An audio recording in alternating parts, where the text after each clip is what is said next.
A paz do Senhor Jesus Cristo. Minha Bíblia está aberta aqui em 1 Coríntios capítulo 5, versículo 9 em diante. Já por carta vos tenho escrito que não vos associeis com os que se prostituem. Isso não quer dizer absolutamente com os devassos deste mundo, ou com os avarentos, ou com os roubadores, ou com os idólatras, porque então vos seria necessário sair do mundo. Mas agora escrevi que não vos associeis com aquele que, dizendo-se irmão, for devasso, avarento, idólatra, maldizente, ou beberrão, ou roubador. Com o tal nem ainda comais. Meus amados, e aí ele diz no versículo 11, tirai, pois, dentre vós a este iníquo. Portanto, um cristão, entre aspas, que está no meio do povo de Deus, incentivando ao pecado sem arrependimento, ele acaba sendo um rebelde, e a rebelião é como o pecado de feitiçaria. Vemos que aquele que não se converte acaba sendo aquele que incentiva o povo de Deus ao pecado, dizendo, olha, eu sou crente também e faço isso. Então ele passa a ser um padrão errado. A Bíblia diz que as más companhias corrompem os bons costumes, que bem-aventurado é aquele que não anda no conselho dos ímpios. E muitos ímpios há dentro das igrejas. O prefixo in quer dizer não, e pio quer dizer piedoso. Pessoas sem misericórdia e sem amor. Aqui ele diz que se alguém é sensual, se prostitui, se diz cristão. Sabe, tem uma coisa que me deixa muito, realmente, com vontade de fugir, é quando vejo crente que está no pecado e teima em não se arrepender. Eu vou intercedendo, mas só chega uma hora que dá um ruim, né? A Bíblia fala lá em 1 João capítulo 5, que a gente deve orar para aquele que não pecou para a morte. Em 1 Timóteo capítulo 2, do versículo 1 ao 4, fala que devemos orar por todos. Mas 1 João capítulo 5 fala que se alguém pecar para a morte, não digo que por este ore. Então, às vezes, dá um ruim quando você vai orar para uma pessoa, porque ela já passou da linha do arrependimento. Veja só. Olha o que a palavra de Deus mostra que Samuel orava por Saul. Mas Saul sempre teimando e nunca se arrependendo, o coração impenitente. Chega uma hora que ele extinguiu o espírito, né? Então Deus disse, porque você tem dó de Saul, eu tenho rejeitado. Chega uma hora, irmãos, que extingue o espírito, né? De tanto brincar com o pecado. Vai ferindo a consciência, cauterizando, extingue o espírito. Então há muitos que estão nas igrejas e que, se dizendo irmãos, na verdade são apóstolos de Satanás transfigurado em anjo de luz. Como que podemos saber? Porque a ovelha conhece a voz do bom pastor, de maneira alguma seguirá estranhos. Pode chover milagres, irmãos, mas o profeta que prega poder, herança, salvação, sem arrependimento, sem cruz, sem renúncia, esse é um falso profeta. O evangelho sempre foi arrependei-vos e convertei-vos. Das 7 igrejas do Apocalipse, 6 precisavam de repreensão, de exortação, de correção. Só uma tinha elogio, a Filadélfia.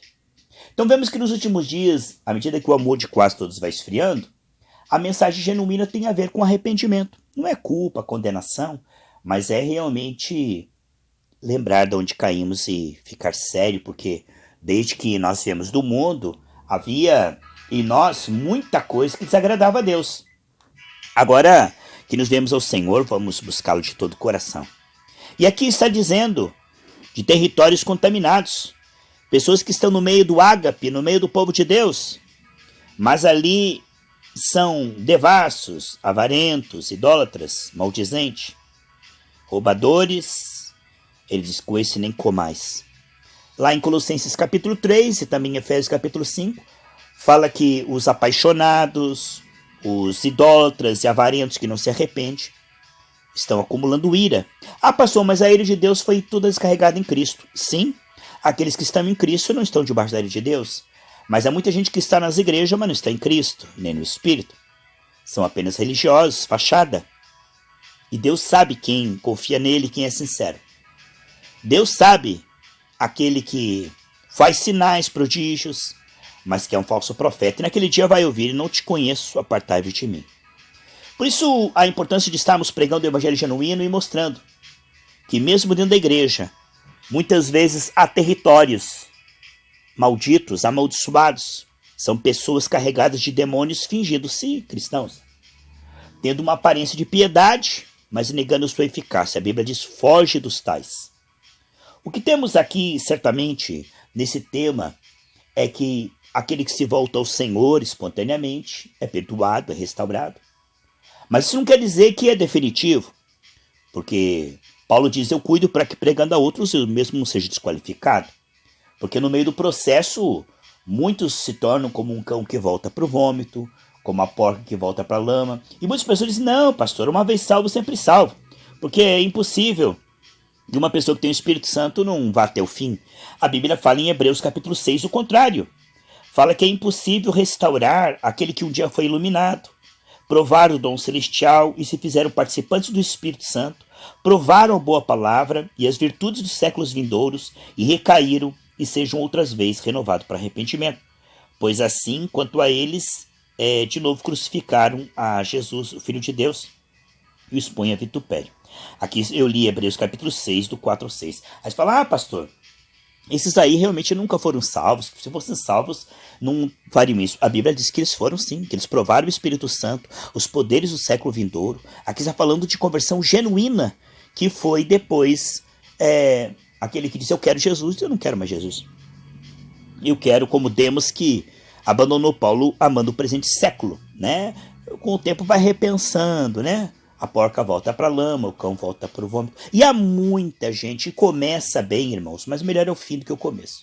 Que começa bem, mas que são má influência, são cristãos que vivem uma vida suja e dizem, olha, eu estou prosperando, Deus está comigo. Olha, eu faço o que faço, que nem Sansão, né? Fazia, não acontecia nada. Chegou uma hora que vazaram os olhos dele e ele perdeu. Então o inimigo, ele vai brincando com a pessoa e a pessoa brincando com o inimigo. Chega uma hora que ele dá o bote, né? E aí há muita gente na igreja hoje em dia desconcertada, contaminada, irmãos. A Bíblia fala de mulherzinhas carregadas de demônios que vivem convidando pessoas para ir para sua casa para pecar com um, com outro, com outro. Pessoas safadas, irmão. Gente que se diz evangélico, mas são totalmente hipócritas, não é? A Bíblia diz em Lucas capítulo 12, versículo 1, cuidado primeiramente com o fingimento, a hipocrisia, né? Então os fariseus sabiam que Jesus fazia milagres, mas eles tinham medo de perder o dinheiro e a posição e falaram, vamos matar também Lázaro. Aquele povo no deserto que não se converteu, tentava fazer o povo ficar contra Deus. Além deles não crerem, ainda queriam apedrejar Josué e Caleb que criam. Então é uma força contrária, irmãos. Aquele que não é por Cristo é contra Cristo. Aquele que não ajunta espalha. Há muita gente nas igrejas trabalhando contra o culto, para boicotar o culto, para colocar irmão contra irmão, para fofocar, não é? Muita gente que vai para a igreja, mas não para que ela cresça, mas para atrapalhar o mover. Né? Jesus, quando quis fazer milagre, tirou os incrédulos da sala, que estavam rindo, quando ele falou que a menina estava dormindo. Então os incrédulos não vão participar do avivamento. Há muitas pessoas no meio da igreja, como Ananias e Safira, que acabam morrendo no meio do trajeto. E há muitas pessoas, meus queridos e amados irmãos, como Simão, que pensam que vão comprar as coisas de Deus com o comércio da fé. E bem no meio do povo de Deus, amados, a Bíblia fala de 5 virgens prudentes e 5 virgens nécias, né? Então há muita gente com microfone que são guiados por Satanás. Há muitas igrejas que o púlpito delas, o pregador delas é o diabo. Porque eles não pregam o evangelho genuíno, não. Eles mudaram para outro evangelho. Lá em Gálatas capítulo 1, diz que se alguém vier e pregar outro evangelho, é amaldiçoado, né? Está lá mesmo que foi um anjo do céu. Nós precisamos estar no temor do Senhor, com humildade, para escapar. O temor do Senhor é o princípio da sabedoria, Provérbios 1:7. E a moderação não é ficar assustado, vendo chifre em cabeça de cavalo, achando que todo mundo é joio, julgando este e aquele, não. A Bíblia diz que nem tire o joio da igreja, nem tire, deixe ele. Que no final Deus é que vai julgar. Nós não temos que julgar o joio, nós só temos que não imitar as suas práticas, não é? Se um cristão ele vive uma vida contrária à palavra de Deus, ele realmente é um anticristo. Muitos anticristos dentro das igrejas, amados. A palavra de Deus mostra que aquilo que é contra Cristo, né? Há muitas pessoas fazendo coisas que Jesus disse, não faça comércio na minha casa. Eles fazem, sem ser um anticristo. porque eu estou vivendo o contrário da palavra e incentivando as pessoas a fazerem isso.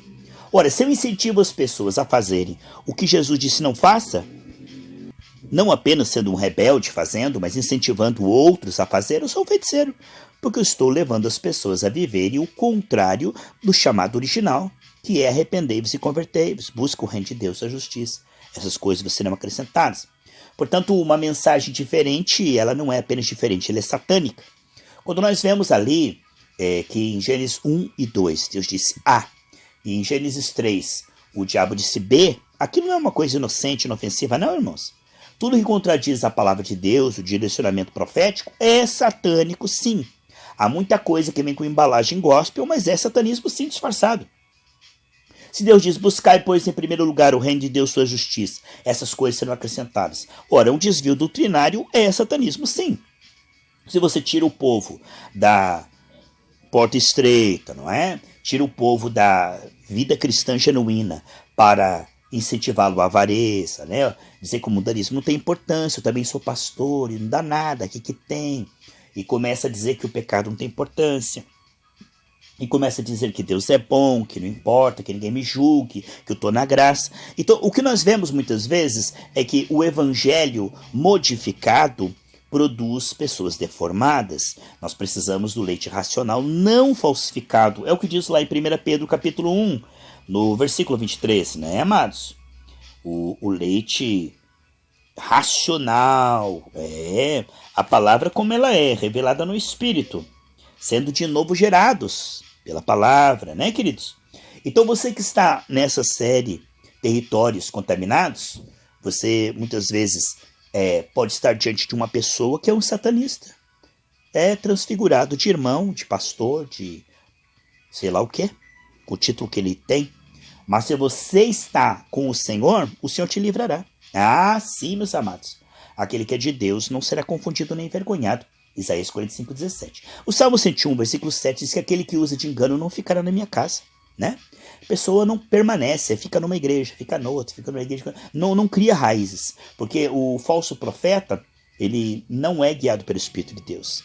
E uma hora ou outra, não há nada oculto que não venha a ser descoberto, né? Deus dá um tempo para a pessoa se arrepender, é claro, mas se a pessoa teima, a todos será manifesto seu desvario, né? É muito importante compreender que aquilo que você está diante de Deus tratando, nenhuma condenação para que estão em Cristo Jesus. Está com simplicidade e sinceridade, né? Lá em 1 Coríntios 11:31, diz que quando eu, né? Lá em 1 Coríntios 11:31, se quando eu julgo a mim mesmo, eu não sou julgado. Se eu digo que estou em Cristo e se eu estou realmente no Espírito, não há nenhuma condenação. Agora, se eu digo que eu estou em Cristo andando na carne, eu digo que eu sou cristão e vivo como ímpio, né? E não me arrependo, nós sabemos que isto é território contaminado. Há muita gente que tem espíritos transmissíveis. Eles estão vivendo uma vida suja, sem arrependimento. E aqueles que ele impõe a mão, passam aquele espírito que está nele. Cada pessoa é uma atmosfera. A pessoa está lá na maçonaria, ela está na avareza, no adultério, na masturbação, vendo pornografia na internet. Ela não está arrependida. Então ela está contaminada. Está com as vestes sujas, né, amados? Eclesiastes 9:8 diz: em todo o tempo sejam alvas as vossas vestes e não falte o azeite sobre a sua cabeça. Então as vestes brancas pelo sangue e o azeite transbordando, que é a fé, a unção, a comunhão com Deus, a sinceridade, né? A simplicidade. E vemos, meus amados queridos irmãos, que há muita gente contaminada, com espíritos imundos, né? Amor fingido, né? Com capa de malícia, fingindo ser irmão, mas na verdade é safado, é sem vergonha. Há muitos irmãos que se infiltram no meio do cristão aí, mas igreja não é esconderijo de bandido. Estão ali no meio, mas o que querem mesmo é carne. O lobo, ele não gosta de comer capim, ele quer carne, né? Então, muitas vezes o que vemos, amados, em que este povo, que é território contaminado, a mão dele está contaminada. Pastores cheios de demônios, irmãos. Deus livra. É claro que se você tiver na sinceridade, não tenha medo não, irmão. Não tenha medo do diabo, não. Maior é aquele que está em você, aquele que está no mundo. Se você está cheio do Espírito Santo e um pastor endemoniado põe a mão sobre você, é ele que vai cair endemoniado. É ele que vai cair endemoniado. Se uma falsa profetisa vem e põe a mão sobre você, dá uma profetada e põe a mão sobre você, está contaminada? Não, irmãos. Perguntaram no Antigo Testamento se aquilo que é santo tocar no imundo será purificado? Os sacerdotes disseram não. Aí ele perguntou, e aquilo que é imundo, se tocar no que é santo, ficará imundo? Eles disseram, assim é. E Deus disse, assim é toda a obra deste povo imunda diante de mim. Então nós vemos que o Novo Testamento é o contrário. Você pode ver, era proibido tocar num leproso, porque era contaminado. O sacerdote não podia tocar no leproso, ficaria contaminado até a tarde.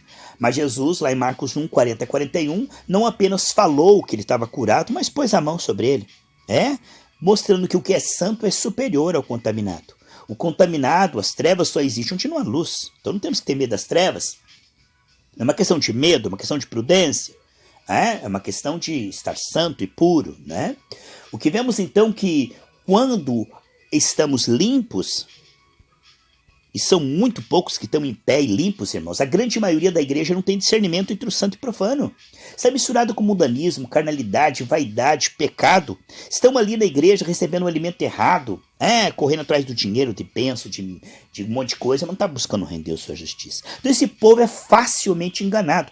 Lá em 2 Tessalonicenses, capítulo 2, 10 ao 12, diz que Deus entregará aos falsos profetas para serem enganados pelo diabo, aqueles que não têm prazer na doutrina pura, mas que têm prazer na iniquidade. Então teimam com Deus, e o pior castigo que Deus pode dar é entregar a um falso profeta. Lá em Romanos capítulo 1, diz que aqueles que teimam com Deus não lhe dão glória, não o adoram, não o buscam, não se interessam por ele, que Deus entregará um sentimento perverso para que se torne como animais. Então o que nós estamos vendo é que como o povo quer o pecado, e os pastores são avarentos, está feito o esquema, né? Chegaram para Judas e disseram, eu te dou dinheiro. Judas falou, então eu te dou Jesus. Aí, Judas quer dinheiro e os sacerdotes querem Jesus. Então hoje os falsos profetas vendem Jesus, né? Entre aspas, e por causa de dinheiro, enganam o povo. O povo quer a benção, e o sacerdote só quer dinheiro. Aí está feito o conchavo do satanismo. Porque, na verdade, nós devemos buscar, em primeiro lugar, o reino de Deus e a justiça. Essa é a doutrina pura, pela graça. O que vemos, queridos e amados irmãos, e como o povo não tem discernimento porque anda na carne, os falsos profetas os contaminam. E aí o que vemos são pessoas que vão para as igrejas e não mudam, e se tornam piores, se tornam ranzinhas, rabugentas, misturados com tudo aquilo que é mundanismo e ainda se dizem gospel. Eu sou evangélico. Sim, nada a ver. Essa é só minha profissão. Eu posto nua na Playboy, mas eu dou o dízimo. Eu canto música do mundo, mas eu dou o dízimo na igreja. Quer dizer, tentando santificar aquilo que é profano, né? Aí mistura o evangelho com festa julina, que é alimento oferecido aos ídolos. Misturam o evangelho com Papai Noel, põe o Papai Noel no púlpito, misturam o evangelho com o calendário pagão, homenagem aos pastores, né? A Bíblia diz, somente ao Senhor teu Deus adorarás, somente a ele dará culto, né? Mas dão culto aos pais, dão culto às crianças, dão culto à homenagem às pessoas, se misturam com política, maçonaria, se misturam com o comércio da fé, venda de objetos, e aí nós temos um evangelho deformado, amaldiçoado, território proibido. A Bíblia diz em Apocalipse, sai dela, povo meu, para que não incorra nas suas pragas. Então tem igrejas que precisam fechar. Se você vai lá e dá dinheiro, você está financiando o erro. Você está financiando o falso profeta e fortalecendo a mão dele para enganar o povo. Então tem igreja que Deus não quer que exista. Paulo diz a homens que devemos tapar a boca, porque falam coisas inconvenientes. Então há muitas igrejas que se diz igreja, mas são açougues, né? Matadouro mesmo. Há muitas igrejas, irmão, que precisam fechar. Mas o povo sem discernimento vai lá e ouve, e dá dinheiro, financia, apoia, chamando de ungido, não toque no ungido. Que mané ungido nada. São falsos, são lobos, irmãos. Aí você fala, é lobo, não fale do meu pastor, ele é ungido. Que ungido? Coisa nenhuma. Ungido é aquele que prega o evangelho da graça pela graça, de graça, né? Então o que nós vemos de território contaminado é que mesmo dentro da igreja, muitas pessoas que elas estão ali, mas elas são lobos em pele de ovelha. São falsos, são hipócritas, não nasceram do alto, não se arrependeram, não se converteram, não se limparam e não continuam se limpando. Por isso, não é para nós andarmos com medo, assustado, nem julgando um e outro, mas sim no temor do Senhor, e Deus vai revelar tudo. Deus revela tudo aos seus servos, os profetas, e que há contaminação há em todos os lugares, mas nós estamos livres pelo sangue de Jesus, que nos guarda, nos protege e nos dá vitória. Em nome